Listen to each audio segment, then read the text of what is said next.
Kaugnay pa rin sa Bagong Pilipinas, makakasama natin si Yusek Benjo Santos Benavides, Workers' Welfare and Protection Cluster ng Department of Labor and Employment. Magandang araw, Yusek. Magandang tanghali din po, Miss Nina. Magandang tanghali po sa ating mga taga-subaybay at taga-panood. Yusek, noong nakaraang taon, inilunsad ang Bagong Pilipinas Campaign bilang bagong tatak ng pamamahala ng kasalukuyang administrasyon. Pakibahagi naman po sa ating publiko ang buod ng mga nagawa ng inyong kagawaran, which is DOLE, noong nakaraang taon bilang kontribusyon upang makamit ang adhikain ng kampanya, partikular po sa sektor ng paggawa at empleyo sa ating bansa. At tama po yun, noong nakaraang taon, inilunsad po yung Bagong Pilipinas Campaign at isa po ang kagawaran sa mga maraming ahensya ng pamahalaan na kasama po dito sa kampanya pong ito. Alam niyo po nung nakaraang taon, nagdiwang po ang aming kagawaran ng kanyang ika-90th anniversary sa ilalim po ng temang serbisyong mabilis at matapat sa Bagong Pilipinas. At ito po ang buod ng aming ginawa nung nakalipas na taon, ginagawa ng aming kagawaran ngayong kasalukuyang panahon at gagawin sa mga susunod na panahon. Alam niyo po last year, 2023, atin pong lahat naman po nasaksihan po natin yung naging masiglang pagbangon ng ating ekonomiya mula po sa pandemya.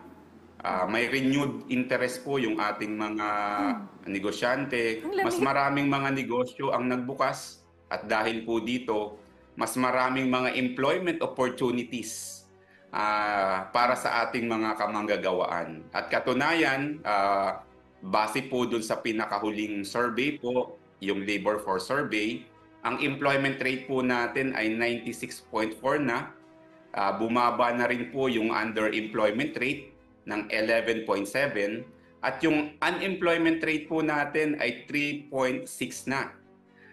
Gusto ko lang pong ibahagi na noong nakaraang taon, mahigit pong 4.4 million ang mga kwalipikadong aplikante ang nabigyan po natin ng trabaho sa pamamagitan po ng pagsasagawa ng mga job fair ng Department of Labor and Employment sa tulong na rin po ng mga Public Employment Services Office. Ito po ay yung mga opisina sa mga munisipyo, sa mga syudad, sa mga probinsya na tumutulong po sa kagawaran para po ilapit po yung mga manggagawa doon po sa mga available pong trabaho. Bukod po doon, nung nakaraang taon, mahigit pong 181,000 ang nabigyan ng mga kabataan ang nabigyan po natin ng pagkakataong makaranas sa mundo po na makapagtrabaho. Ito po ay sa pamamagitan po ng tinatawag po naming Special Program for Employment of Student at yung Government Internship Program. Tinuturuan po natin ang ating mga kabataan na eventually magiging bahagi po ng workforce na maranasan yung kung paano magtrabaho. Bukod po dito, since gusto po nating maging mas produktibo, ang ating mga kamanggagawaan, nakapagsagawa din po tayo ng mga trainings, yung mga techbook trainings. At 1.3 million po yung nakatapos sa ating mga training na isinagawa po ng ating mga tanggapan kasama na po ng TESDA.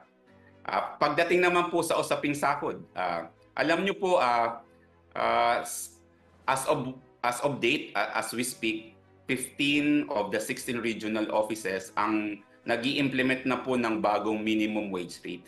At karamihan po dun sa inilabas pong minimum wage order ay moto proprio pong inilabas ng ating mga regional tripartite productivity board.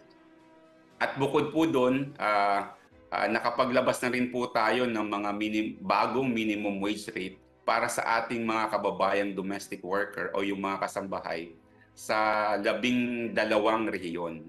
At yun po ay moto proprio yung inilabas ng ating mga Regional Wages and Productivity Board. Pagdating naman po sa usapin para pangalagaan at siguraduhin ng ating mga manggagawa ay napoproteksyonan sa mga pagawaan.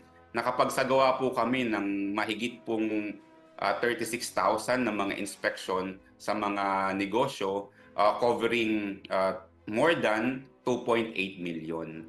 At bukod po doon, naisagawa din po natin yung mga training on occupational safety and health standards para po sa ating mga safety officers. Ito po ay humigit kumulang 55,000.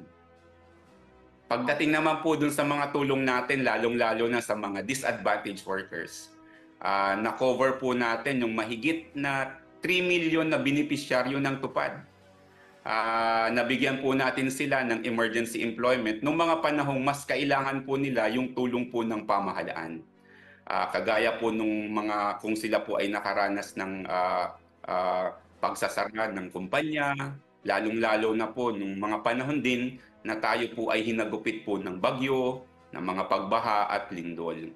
At nung nakaraang taon, nakapagbigay din po tayo ng mahigit pong 153,000 na livelihood project sa ating mga kababayan. Ito po ang tupad po at yung DILP po natin, yung pagbibigay ng negosyo sa ating mga kababayan ay naging bahagi din po ito ng programa po ng ating Pangulo, yung Kadiwa ng Pangulo. Pagdating naman po sa usapin ng mga kaso, gusto ko pong ipagmalaki na nung nakaraang taon, mahigit pong 17 billion worth of awards o benepisyo ang naibigay po natin sa mahigit pong 154 na mga manggagawa. So in totality, in sum, yung nakaraang taon po ay talaga namang siksik at liglig pagdating po sa mga pulisiya, mga programa at serbisyo para siguraduhin ng ating mga manggagawa ay mabigyan po ng disenteng trabaho. Alright, marami po kayong mga good news at maganda po yung mga numerong sinabi ninyo. Sir, sabi nyo 96.4% ang employment rate at bumaba ang unemployed sa, tama po ba, 3.6%? 3.6 po yung pinakahuli pong survey po ng PSA. So mga ilan po yun? Yun po ay mga nasa humigit kumulang na 2 milyon na walang trabaho. More than 2 million po yan. So yun po yung tututukan po natin ngayon na mas marami pong mga kababayan tayong makahanap po ng mas disenteng trabaho, mas produktibong trabaho para naman po ay mas malaki po yung kanilang kita na iuuwi sa kanilang pamilya. So, sir, yung sunod ko pong tanong ay konektado po dyan. Ano po ngayon ang ginagawa ng inyong kagawaran para makabigay po ng trabaho, no, sa mga unemployed na sector na ito? Sabi nyo nga more than 2 million sa bansa ngayon. Ito po ay nasimulan na po namin yung pag-implement po namin ng tinatawag po naming Labor and Employment Plan. Ito po ay binalangkas kasama ang aming mga tripartite partners, yung labor and employer. At ito naman po ay nakasusog doon po sa tinatawag po nating PDP, yung Philippine Development Plan, na nakapaloob din po doon yung 8-point socio-economic agenda ng ating Pangulo. Ang ginagawa po natin ngayon ay mas hikayatin ang mga negosyo na makapaglagak pa ng kanilang investment dito o kaya palawigin pa o palawakin pa yung kanilang mga negosyo. Kaya napaka-importante po na makapagbigay po tayo ng isang enabling environment para po sa kanila sa pamamagitan po ng matiwasay na o kaya ma-maintain po natin yung industrial peace across industries. Bukod po doon, gusto po nating sanayin pa yung ating mga kababayan para nang sa ganon yung demand ng sector o ng industry ay ma-meet po ng ating mga kababayan. Alright, so ay katuwang po ba ninyo dyan ang TESDA para sa training ng ating mga kababayan? Meron pa po bang iba sila na pwedeng puntahan para ma-hone ang kanilang mga skills? Katuwang po natin dito yung TESDA. Subalit katuwang din po natin dito yung pribadong sektor sapagkat sila po mismo ang nakakaalam nung demand doon po sa kanilang mga negosyo. At sila po ay nagkakaroon din ng mga enterprise level, in-house training, nang sa ganun ay mas lalo pa pong masana yung kanilang mga manggagawa. Punta naman po tayo, Yusek, sa usapin tungkol sa Jeepney Modernization Program. Inaasahan na libong mga jeepney operators and drivers USEC ang maaapektuhan nito, lalo na doon sa mga hindi makakasunod sa requirement na sumali sa isang kooperatiba. So ano pong tulong ang maaaring matanggap ng mga maaapektuhan na jeepney operators and drivers mula po sa DOLE? Alam niyo po, may mga programa po ang pamahalaan para tulungan yung mga apektadong drivers at operators under the modernization program. At isa po ang programa po ng Department of Labor and Employment na makakatulong po sa kanila. Ito po yung tinatawag po naming Entrepreneur. Ito po ay isang programa kung saan makakapagbigay po ang Department of Labor and Employment at ang DOTR ng negosyong pwede pong pagsimulan ng livelihood ng ating mga apektadong mga drivers at operators. Okay. So, gaano po ba karami ang natulungang transport workers sa ilalim nitong sinabi niyo ang entrepreneurship, but it's spelled Chupreneur Program? Opo. At sapat ba Medyo ito? mahirap lamang pong bigkasin, Yes. pero madali po itong i-access. Ito po yung Entrepreneur Program. Sinimulan po namin ito noong 2021. Sapagkat alam po namin na sa pag-implement po ng programa ay talaga namang may madi-displace pong mga drivers. So ibig sabihin, handa po ang pamahalaan noon at ngayon upang saluhin yung mga maapektuhang manggagawa. At as of December 31 of last year, may natulungan na po kaming mahigit na 4,500 drivers and operators.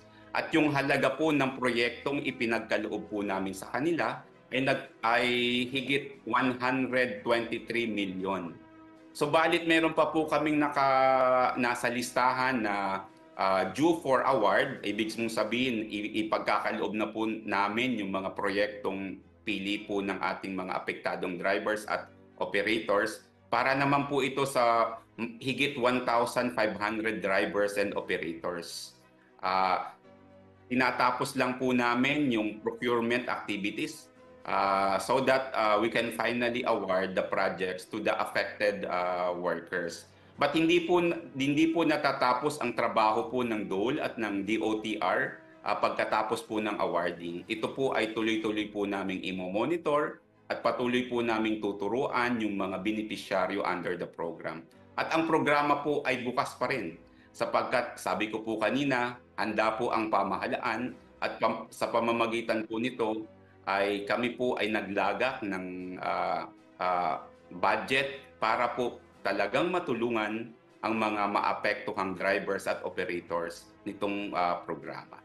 Okay. Can you give us, sir, examples kung ano itong mga entrepreneurship program na tinake advantage ng ating mga dating chuper at operators? Apo. Across the regions po, iba-iba po ito. Pero base po dun sa report, meron pong nag-decide na makapagtayo ng isang maliit pong bakery. Meron din pong nag-decide na makapagtayo po ng isang farm para po sa kambing. Meron din pong nag-decide na makapagtayo ng isang repair shop. May nakapagtayo din po ng negosyo para mag-repair po ng mga sirang cellphone. Meron po, karamihan po ay nag-decide na magtayo ng negosyo ng pagbibenta po ng bigas at sanitary store at karenderiya. Mhm. Maganda po yung mga na-mention nyo, baka may nakikinig sa atin, no? Na mga nagdadalawang isip, baka pagod na rin silang mag-operate ng jeep, no? At mag-drive. Mas safe pa kung ikaw ay merong sariling business. Iba yung merong kang sariling business. Ano ho. So bilang panghuli, mensahe na lamang po kung ano pang mga pagbabago ang maaasahan ng publiko po mula sa DOLE. Well, ang amin pong mensahe ay again, mensahe ng pasasalamat. Una sa pagkakataong maibahagi po namin sa publiko ang aming mga programa at serbisyo. Mula po sa aming kagawaran, gusto po naming ulitin na ang aming appeal sa ating mga kababayan, mga manggagawa, mga namumuhunan, yung apila po ng pagtutulungan pagdating po sa pag-deliver o pag-implement ng aming mga programa. At umasa po sila na mas mabilis at matapat ang aming pagsiservisyo. Tayo po ay isang bansa. Ang bagong Pilipinas po ay ang paniniwala ng bawat isa, bawat isang manggagawa, bawat isang negosyante, katuwang ang pamahalaan, na kaya po nating mapagtagumpayan ang anumang hamon ng panahon, pandemya man yan o kalamidad, tungo po sa isang disenteng trabaho, tungo po sa isang matatag, maginhawa at panatag na buhay ng bawat bagong mamamayang Pilipino. Maraming salamat po. Maraming salamat sa inyong panahon, Yusek Benjo Santos Benavides, Workers' Welfare and Protection Cluster ng Department of Labor and Employment.